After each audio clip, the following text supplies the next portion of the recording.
Olá, gente! Vamos então agora dar sequência a esse nosso curso de Introdução à Probabilidade Estatística, começando um novo módulo.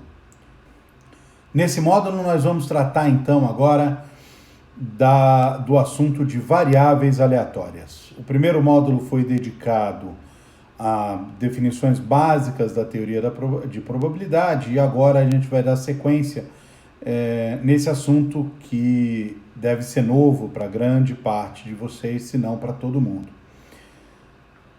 Como de costume, vamos começar com um exemplo aqui, tá? Nós temos o experimento aqui de lançar 2 dados não viciados. Tudo bem? Você pega 2 dados e lança por qualquer razão que seja. Às vezes você está num jogo, às vezes está fazendo isso só por diversão em casa. Quando você rola 2 dados, ou quando você faz qualquer outro experimento aleatório, de fato, existem diversas quantidades associadas a esse experimento que podem ser de interesse para você. Vamos supor que você está rolando esses 2 dados num jogo. Você rola o primeiro dado e o seu oponente rola o segundo dado. De modo que você tem interesse em 2 quantidades aqui diferentes. A primeira é o x1, que é o resultado do primeiro dado, que é o número que vai te representar no jogo. E o x2, que é o valor rolado no segundo dado, que é o valor que o seu oponente tirou. Então, são 2 quantidades, a princípio, diferentes, associadas ao mesmo experimento aleatório. Ou você pode estar olhando para um jogo onde o que interessa são a soma dos valores rolados. Quem rolar soma maior ganha. De modo que você vai estar interessado, então, nessa quantidade, que é a soma dos valores. Ou então você está rolando 2 dados para poder pegar o maior deles, aumentar a chance, talvez, de conseguir um número maior. Então você está interessado em rolar 2 dados e olhar apenas para o maior valor desses. Cada uma dessas quantidades que estão aqui, ela pode assumir uma série de valores, tá? Que depende do resultado obtido no experimento, tá bom? Ela vai associar para cada resultado um valor específico. Então, por exemplo, se eu olho para a soma e eu olho para a soma igual a 3, isso só vai acontecer se 1, 2 ou 2, 1 forem os resultados que aconteceram. Quer dizer, ou você rola 1 no primeiro e 2 no segundo, ou 2 no primeiro e 1 no segundo dado. Tá? Então a gente vai dizer nesse caso que a probabilidade de S ser igual a 3 é de fato 2 sobre 36, uma vez que nós temos 2 resultados sobre os 36 possíveis e a gente está num espaço equiprovável. Tá? De modo que esse S igual a 3 é de fato um evento. Tá bom? Ou você pode olhar para o U igual a 3. Note que U igual a 3, U é uma outra quantidade, diferente do S, e quando eu faço U igual a 3, eu sei que isso veio de resultados, tem que ter vindo de um resultado como 1, 3, 3, 1, 2, 3, 3, 2 ou 3, 3. São todos aqueles pares onde o maior dos valores do par é o 3. Né? Eu tenho 5 desses pares, e, portanto, a probabilidade do U ser igual a 3 é igual a 5 sobre 36. Mais uma vez, esse U igual a 3 vai ser para a gente um evento. O que a gente viu até agora, então, é que essas quantidades x1, x2, S e U, elas assumem valores distintos, e assumem esses valores com probabilidades também distintas. De modo, não necessariamente distintas, mas com probabilidades associadas a isso. E por essa razão a gente chama essas quantidades de variáveis aleatórias. Né? Variáveis porque assumem vários valores, aleatórias porque existe uma probabilidade associada a cada um desses valores assumido, ou desse conjunto de valores assumidos. O que eu quero aqui é que vocês observem aquilo que eu estava chamando a atenção. Cada valor assumido pela variável, está associado a uma quantidade, a uma série de resultados possíveis do experimento. Então, quando você fala que x1 é igual a 2, mais uma vez, você está falando que o primeiro dado foi igual a 2. E, portanto, qualquer resultado da rolagem de dois dados, onde o primeiro seja 2, é um resultado associado com esse evento x igual a 2. De modo que x igual a 2 pode ser descrito como esse evento. Ele é exatamente esse evento.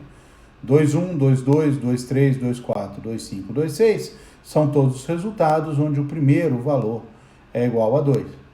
Tá? Então, esse daqui é o evento x1 igual a 2. Ótimo. Da mesma forma, o x2 igual a 4 vai ser esse daqui, são os resultados onde a segunda coordenada do nosso par aqui é igual a 4.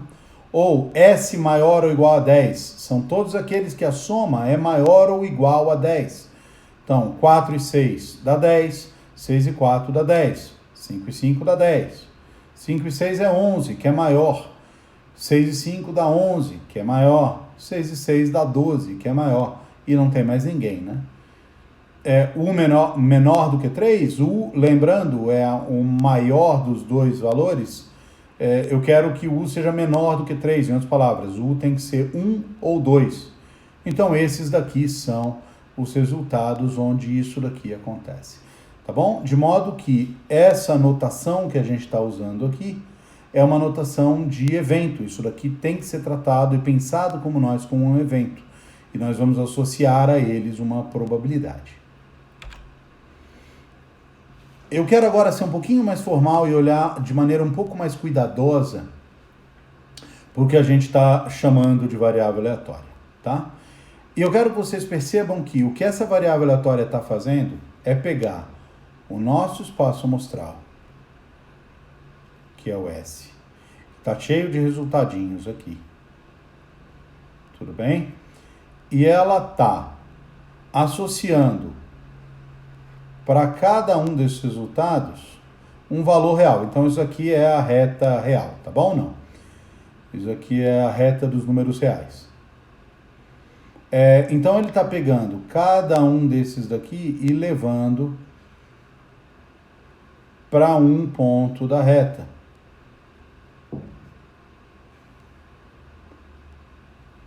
Às vezes pode levar para o mesmo, né? Então, esses dois aqui vão para o mesmo e esse daqui vai para o mesmo desse daqui, por exemplo.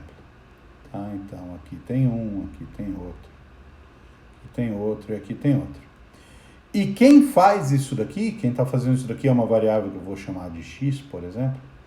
Tá? Quem tem esse tipo de comportamento, objeto matemático que pega elementos em um conjunto e associa a cada um deles um valor em outro conjunto, é o que a gente chama de uma função. Tá? De modo que uma variável aleatória, ela é, sendo um pouquinho mais formal, uma função que toma valores no seu espaço amostral, que toma elementos do seu espaço amostral e associa a eles um número real, uma quantidade. Tá? Então, por exemplo, o x1 associa ao 2,6 o valor 2.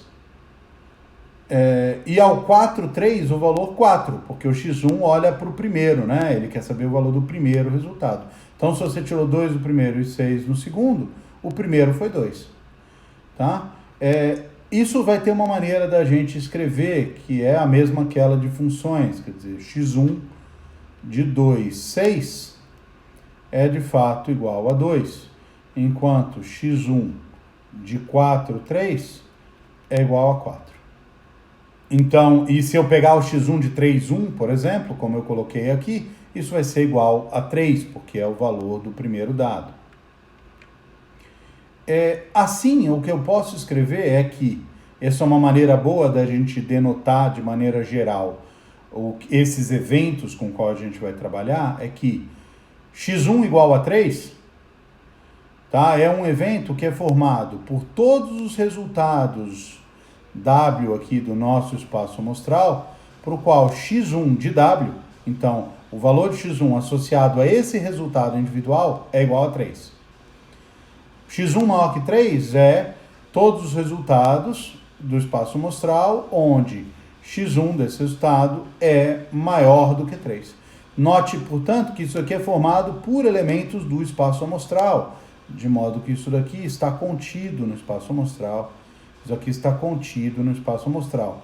Agora, se eu pego um conjunto dos reais, por exemplo, o intervalo 0,1, e eu falo x1, o evento x1 pertence a A, eu estou querendo olhar então para quando a variável x1 é parte, que é um número, é parte desse conjunto A, que é subconjunto dos reais.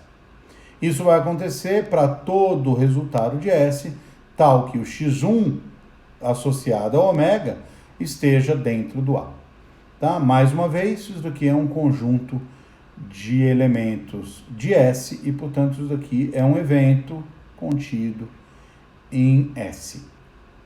Vamos então para a definição mais formal do que a gente entende por variável aleatória. Tá? Então, dado um experimento aleatório com o espaço amostral S, uma variável aleatória x é uma função que associa a cada valor de S um valor real. Tá bom? É isso que é uma variável aleatória.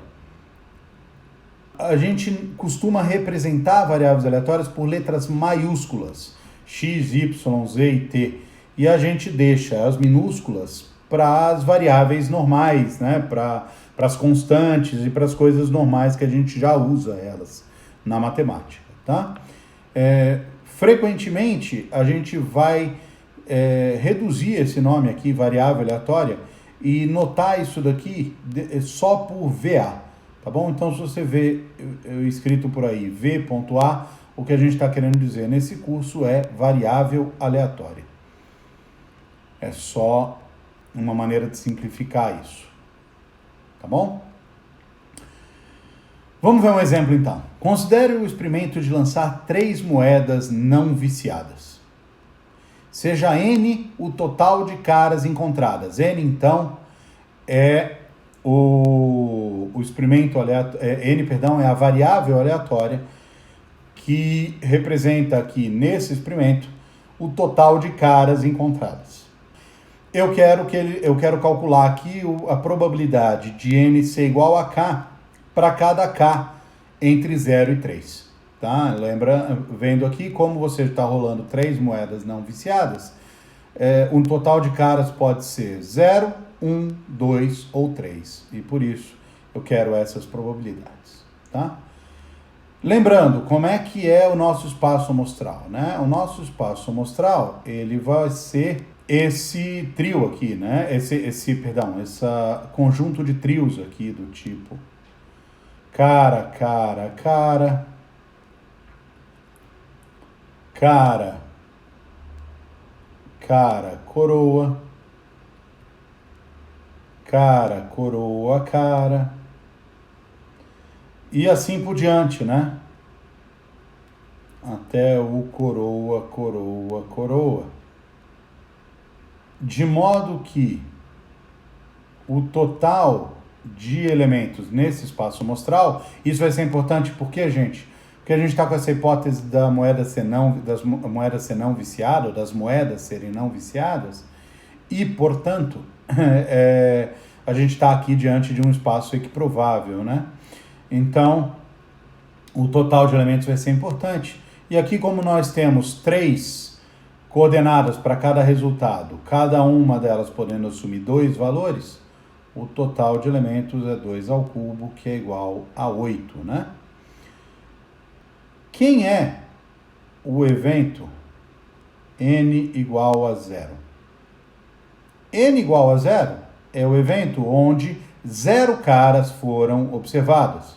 E, portanto, ele é simplesmente o evento coroa, coroa, coroa. Ele tem só esse resultado. É o evento formado apenas pelo resultado coroa, coroa, coroa. De modo que a probabilidade de n igual a 0 é de fato 1, que eu só tenho um resultado aqui, dividido por 8. 1/8. Quem é o n igual a 1? O n igual a 1 bem, eu tenho uma cara. E, portanto, eu tenho que ter tido algo do tipo cara, coroa, coroa, coroa, cara, coroa, ou coroa, coroa, cara. Não é isso? Isso vai dizer para a gente que a probabilidade de n igual a 1 é de fato igual a 1, 2, 3 sobre 8. Tá? Eu vou deixar os outros para vocês fazerem, porque é simples, mas o n igual a 2 são aqueles que têm duas caras. E se lista direitinho, você vai ver que ele tem 3 elementos. Então, é 3 oitavos. Enquanto a probabilidade do n ser igual a 3, são 3 caras, eu só tenho o resultado cara, cara, cara, que é esse primeiro aqui de cima, e essa probabilidade tem que ser igual a 1 oitavo. Gente, outra coisa que a gente pode fazer aqui é calcular a probabilidade de outros eventos envolvendo essa variável aleatória n. Então, por exemplo, qual é a probabilidade de n ser menor ou igual a meio? Tá? Você vai ver aqui, se você olhar com calma, que n assume valores 0, 1, 2 ou 3. Né? O único valor que o n assume que é menor ou igual a meio é o 0. De modo que isso daqui é simplesmente a probabilidade do n ser igual a 0. E isso vai ser igual a 1 oitavo. Se eu pedir, por exemplo, a probabilidade do n ser menor ou igual a 5 meios, eu tenho aqui que 5 meios é o quê? É um pouco maior que 2, porque ele é 2,5, né? Mas ele é maior que 2, mas ele é menor que 3. De modo que os únicos caras que eu tenho menores ou iguais a 5,5 que o n pode assumir são o 0, o 1 ou 2. De modo que esse evento é a união desses três. E a probabilidade vai ser igual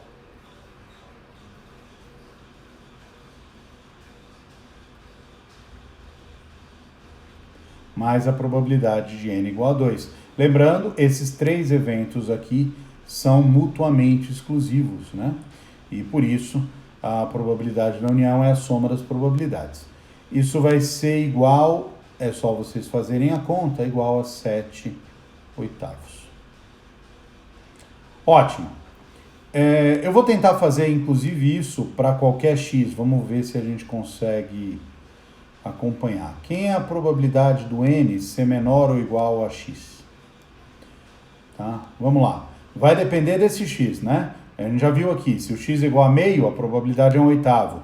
Se o x é igual a 5 meios, a probabilidade é 7 oitavos. Vamos ver aqui se a gente consegue estender para qualquer x.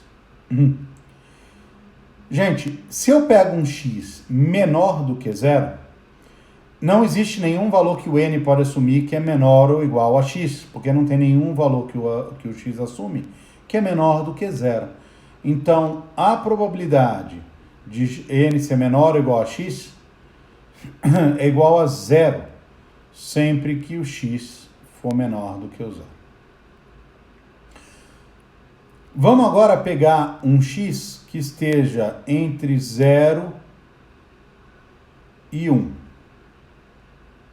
Nesse caso, é o caso do meio aqui, o único camarada que o n pode assumir que é menor ou igual a x é o 0. Tá? Nota que eu estou fazendo aqui a possibilidade do x ser igual a 0. Né? Porque a probabilidade de n ser menor ou igual a 0 é, só para a gente ver isso daqui, a probabilidade de n ser menor ou igual a 0 é de fato a probabilidade do n ser igual a 0, que é igual a 1 oitavo. Tá? Então, essa probabilidade toda aqui é a probabilidade do n ser igual a 0, quando x está entre 0 e 1, que é 1 oitavo. Se a gente pegar valores entre 1 e 2, incluindo 1, quando eu peço para o n ser menor ou igual a x, eu estou pedindo para que n seja 1 ou que n seja 0. Então, essa probabilidade vai ser a probabilidade do n ser igual a 0 mais a probabilidade do n ser igual a 1, o que dá meio, né? Então, escrever aqui do lado mais um exemplo. Então, a probabilidade do n ser menor ou igual a 3 meios é igual à probabilidade do n ser igual a 0 mais a probabilidade do n ser igual a 1, porque os dois valores que n assume abaixo de 3 meios é 0 ou 1. E a única coisa que eu precisei do 3 meios é que ele fosse um valor maior que 1 e menor do que 2, né? Então, isso daqui é igual a meio. Então, essa probabilidade fica igual a meio. A mesma coisa se eu pego o x entre 3 e 2. O exemplo seria esses 5 meios daqui. Os únicos camaradas abaixo do x, já que o x está abaixo do 3 e acima do 2, seriam o 0, 1 e o 2. Então, essa probabilidade é essa soma, que dá 7 oitavos. E para x maior do que ou igual a 3, de fato, essa probabilidade passa a ser 1, porque agora os caras que estão abaixo de x são todos eles, o 0, 1, o 2 e o 3. Ok? Tá feito, gente? Vamos dar um outro exemplo aqui pra gente, tá? Que é esse daqui, o experimento de escolher ao acaso um ponto em um círculo S de raio 1. Tá bom? Eu tenho um círculo de raio 1 e eu estou escolhendo ao acaso um ponto lá dentro. Pode pensar como você quiser. Tá jogando uma taxinha lá dentro, tá jogando um dardo, uma bola dentro de uma coisa redonda. Pense como quiser. Mas o que eu quero aqui é pensar que eu estou pegando um ponto ao acaso no círculo S de raio 1. Eu vou denotar por R, então, vai ser nossa variável aleatória, a distância do ponto escolhido, do ponto sorteado, ao centro da circunferência. Ok? Então, eu tenho uma circunferência S, que tem um certo centro.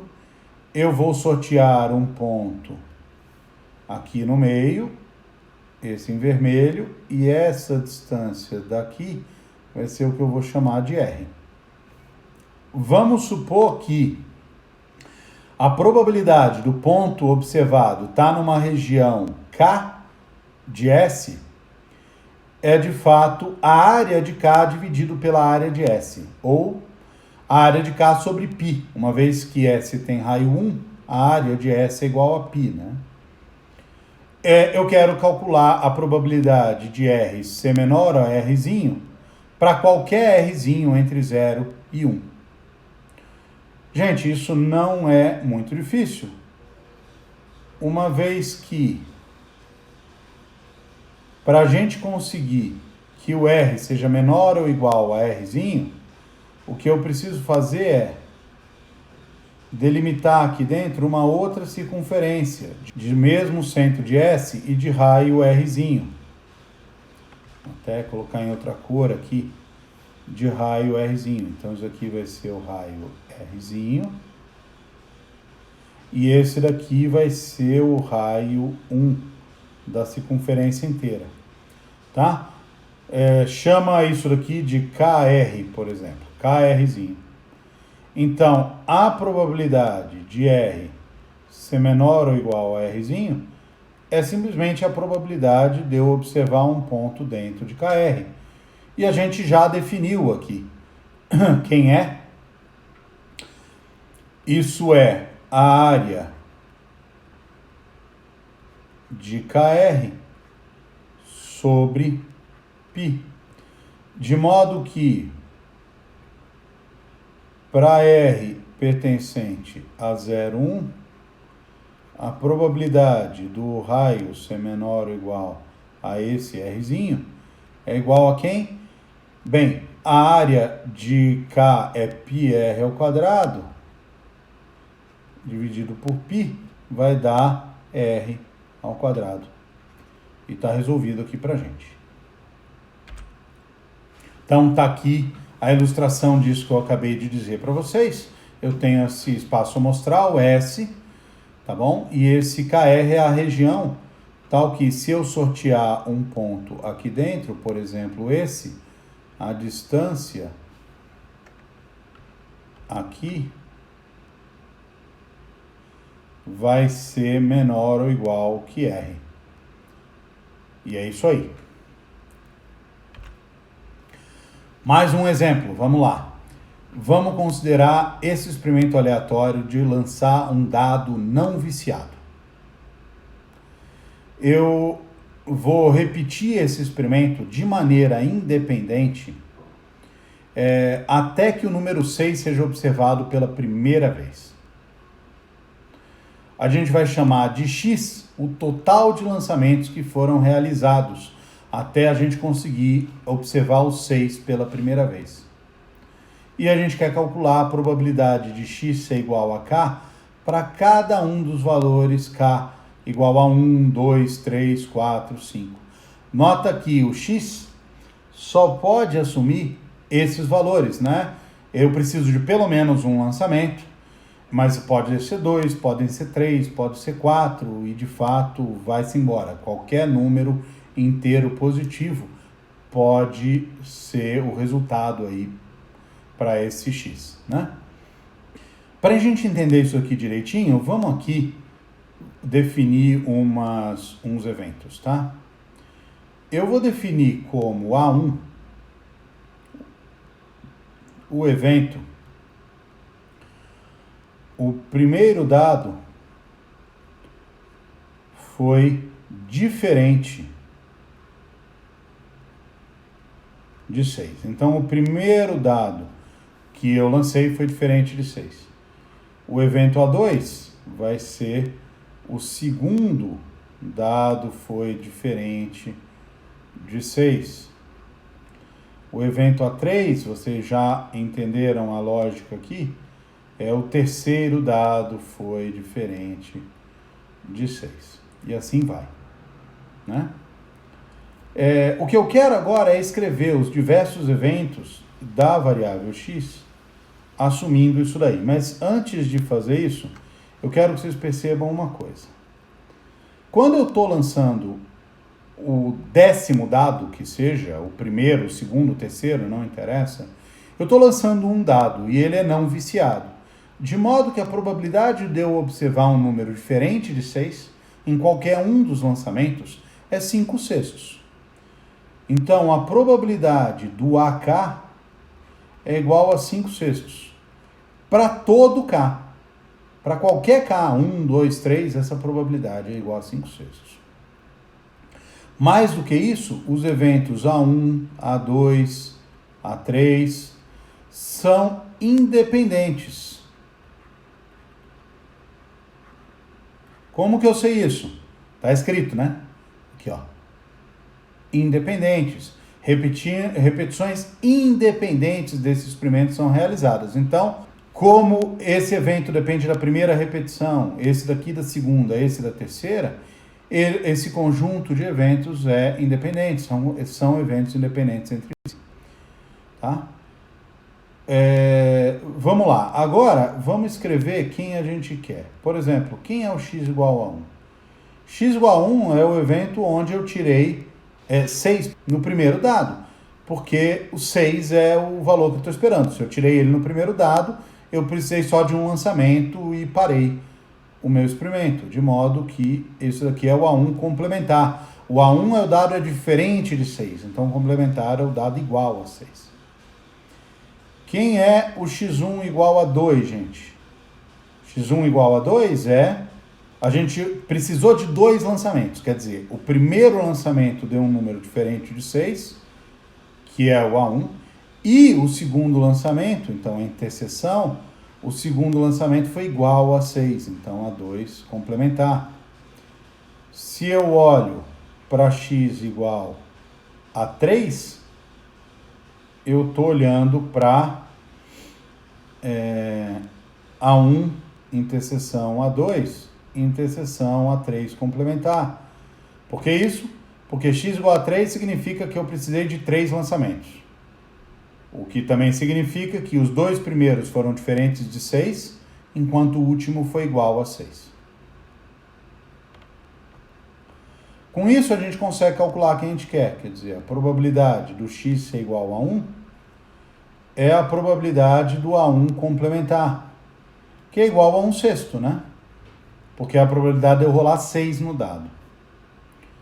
Já a probabilidade do x ser igual a 2, ele vai ser a probabilidade de A1 interseção com A2 complementar, que são independentes, e, portanto, isso é a probabilidade do A1 vezes a probabilidade do A2 complementar, que é igual a 5/6 vezes 1/6. Quem é a probabilidade do x ser igual a 3? Probabilidade de A1 interseção com A2 interseção com A3 complementar. Mais uma vez, são eventos independentes.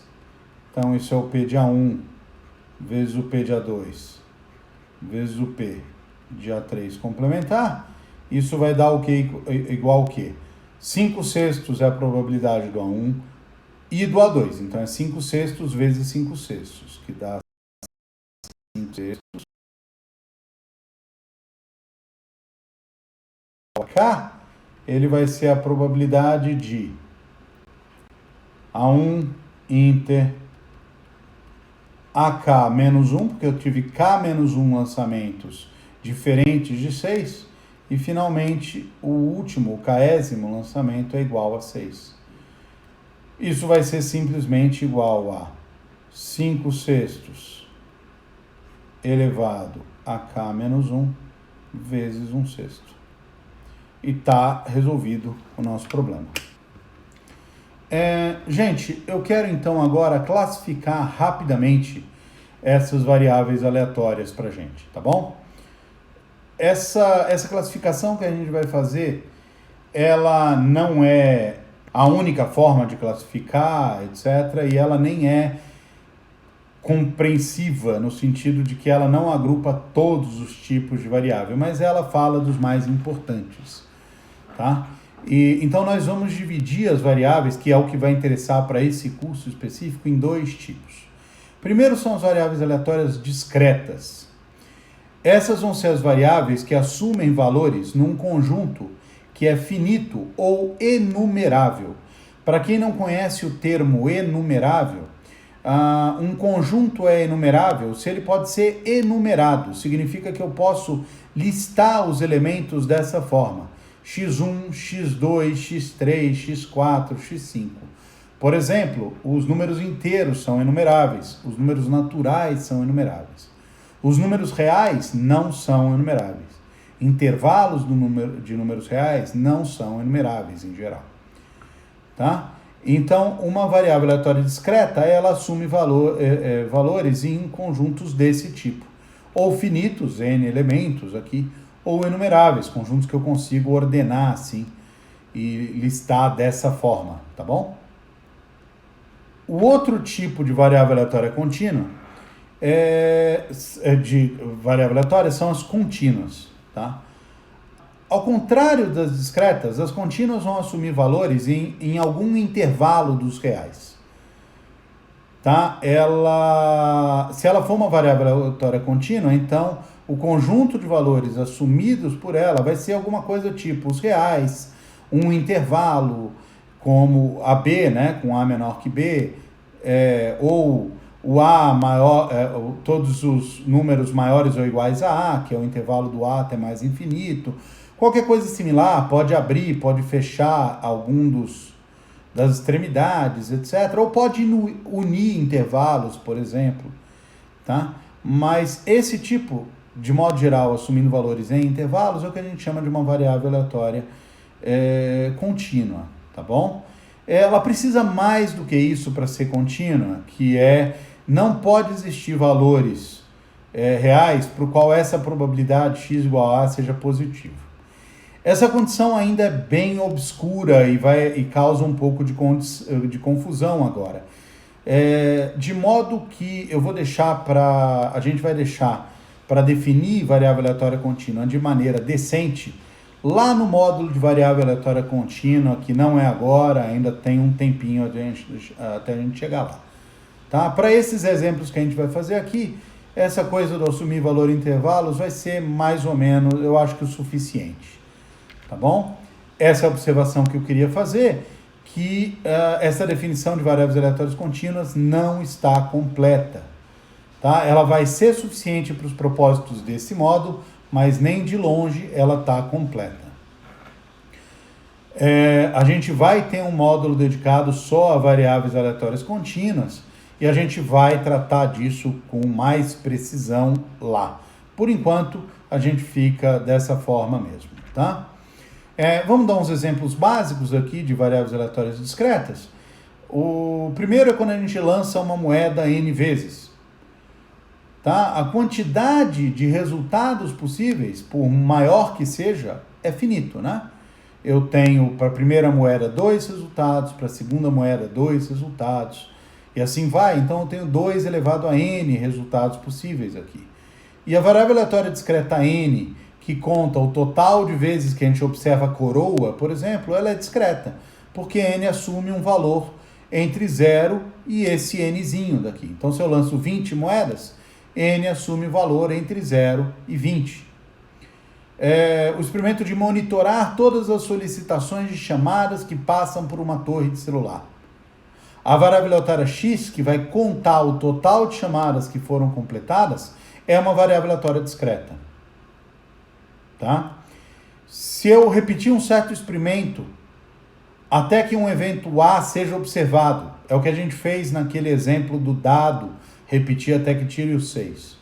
A variável Z, que conta quantas realizações foram necessárias, que está péssimo o português, né? Foram necessárias.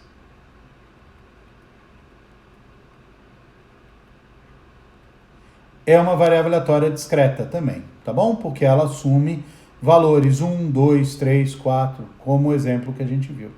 Você lança um dado 5 vezes e Y é a soma de todos os resultados obtidos, tá bom?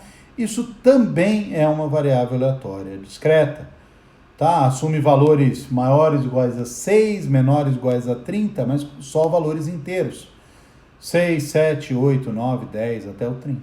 Então, essa é uma variável aleatória discreta. Se eu considerar agora o experimento de ligar uma lâmpada e esperar que ela apague sozinha, e vou medir o tempo de vida da lâmpada, T é esse tempo que demorou para ela morrer aí. Essa é uma variável aleatória contínua. Porque ela pode assumir qualquer valor aí nesse intervalo entre 0 e, sei lá, mais infinito. A lâmpada pode ficar acesa muito, muito tempo. Se você lança um dardo em um alvo circular, isso é similar àquele nosso exemplo de escolher um número ao acaso em um círculo, né? A variável R, que mede a distância do dardo até o centro do alvo, é uma variável aleatória contínua. Assume algum valor entre 0 e o raio do alvo. Se a gente lança uma vareta num chão, tá? Então eu boto um chão feito de tábuas paralelas, assim, tá? Então, bem, aqui tá bem mal feito, mas eu tenho uma série de linhas, assim, paralelas. Vamos até melhorar isso aqui. Tá? Então, eu vou lançar uma vareta em um chão cheio de linhas paralelas, tá? São linhas...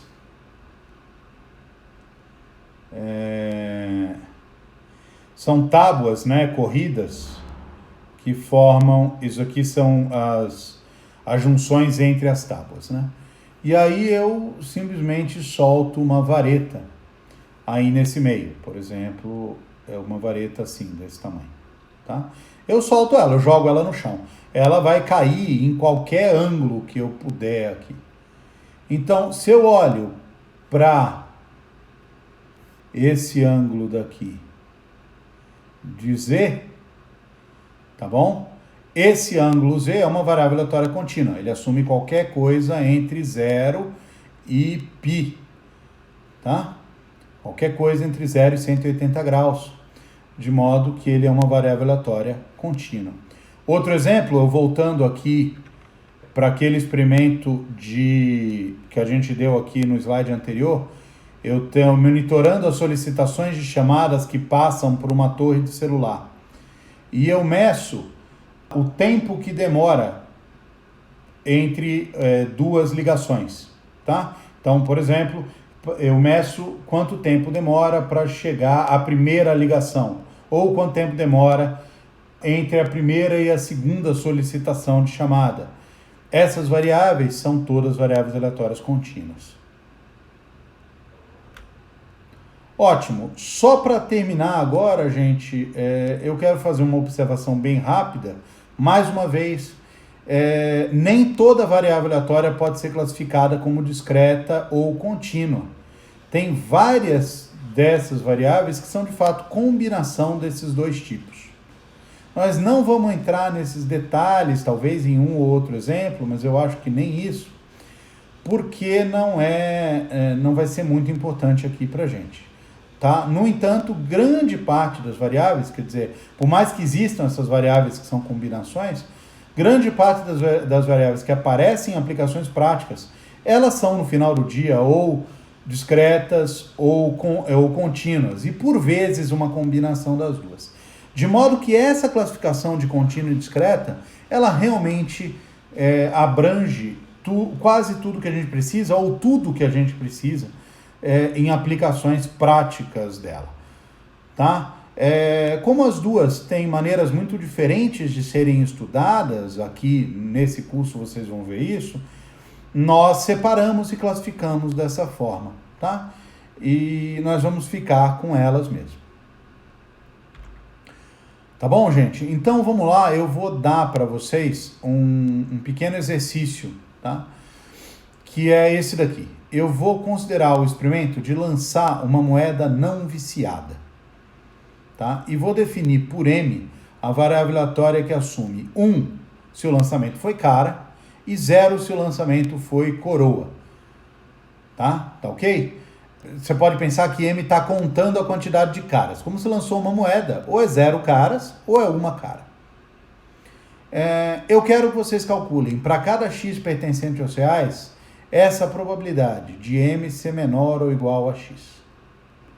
E eu quero que vocês desenhem o gráfico da função f de x, que é justamente essa função, que é a função que é dada pela probabilidade de M ser menor ou igual ao X. À medida que x varia, isso aqui assume um valor real diferente, então isso aqui é uma função que tem um gráfico de R em R. Então, o que acontece com o gráfico dessa função em x igual a 1 e x igual a 0, tá? Eu quero que vocês tentem fazer isso daqui, mesmo que vocês não consigam, pensem um pouco sobre isso, etc., porque vai ser interessante para a próxima parte do nosso curso. Para o próximo vídeo, a gente vai tratar de assuntos similares a esse, tá bom? Então tá ok, gente? Obrigado e a gente se vê por aí.